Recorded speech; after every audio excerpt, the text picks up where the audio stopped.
Hello viewers, graphics স্কুলের পক্ষ থেকে আবারও সবাইকে স্বাগতম। আমি আব্দুল্লাহ রোহানি আছি আপনাদের সাথে। তো আজকের এই পর্বে আমরা টেক্সট অ্যালাইনমেন্ট নিয়ে আলোচনা করব। তো চলুন শুরু করা যাক। তো অ্যালাইনমেন্ট আমরা জানি যে অ্যালাইনমেন্টের মাধ্যমে আমরা আমাদের টেক্সটকে আমাদের সেলের বিভিন্ন জায়গায় মুভ করাতে পারি। তো সেটি কীভাবে করতে হয় চলুন দেখি। এজন্য আমরা একটি সেলকে একটু বড় করে নিলাম, এই কলামটাকে এভাবে টেনে আমরা একটু এই সেলটাকে একটু বড় করে নিলাম। এখন এর মাঝে আমরা কিছু টেক্সট লিখি। এখানে আমরা লিখব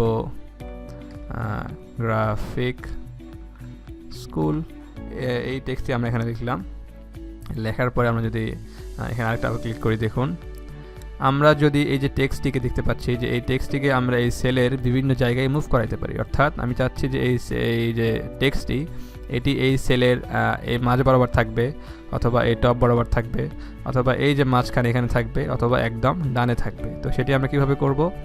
এটি করার জন্য আমরা হোম রিবন থেকে দেখুন অ্যালাইনমেন্ট, এখানে থেকে আমরা যদি এখানে দেখুন টপ অ্যালাইন, এখানে যদি ক্লিক করি তাহলে দেখতে পাবো যে আমাদের যে টেক্সটটি এই সেলের একদম উপরে চলে যাবে।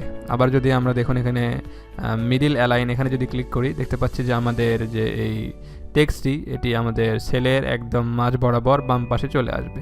এইভাবে বটমে ক্লিক করলে আমাদের টেক্সটটি আবার বটমে চলে আসবে।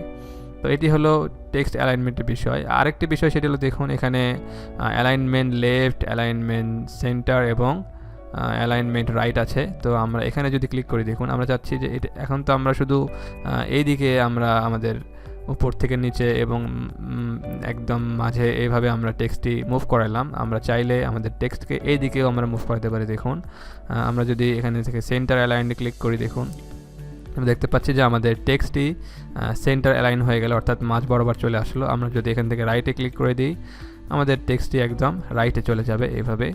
তো আমরা যদি এই টেক্সটটিকে একদম মাঝে নিতে হয় সেক্ষেত্রে আমরা কী করব, সেন্টার, এখান থেকে সেন্টার করে দেব এবং আমাদের যেই মিডল অ্যালাইন্ড আছে এখানে ক্লিক করে দিলে আমাদের টেক্সটটি একদম মাঝে চলে আসবে। আবার যদি আমরা লেফটে ক্লিক করে দিই লেফটে চলে যাবে।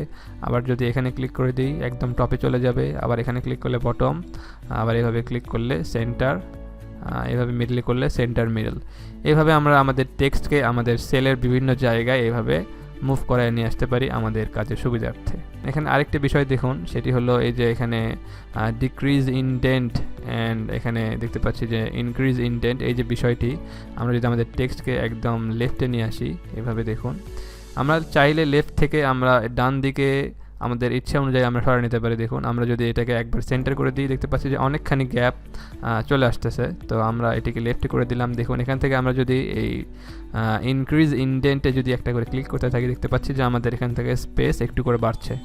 তো এইভাবে ইনক্রিজ ইনডেন্টের মাধ্যমে আমরা আমাদের টেক্সটকে এইভাবে ডান দিকে আমাদের ইচ্ছা মতো এইভাবে একটু একটু করে আমরা স্পেস বাড়িয়ে নিতে পারি। দেখুন আবার যদি আমরা এখান থেকে ডিক্রিজ ইনডেন্ট, এখানে যদি একটা করে ক্লিক করতে থাকি দেখতে পাচ্ছি যে আমাদের টেক্সটটি বাম দিকে একটু করে সরে যাচ্ছে। এইভাবে আমরা ইনডেন্ট ইউজ করতে পারি আমাদের টেক্সটের ক্ষেত্রে।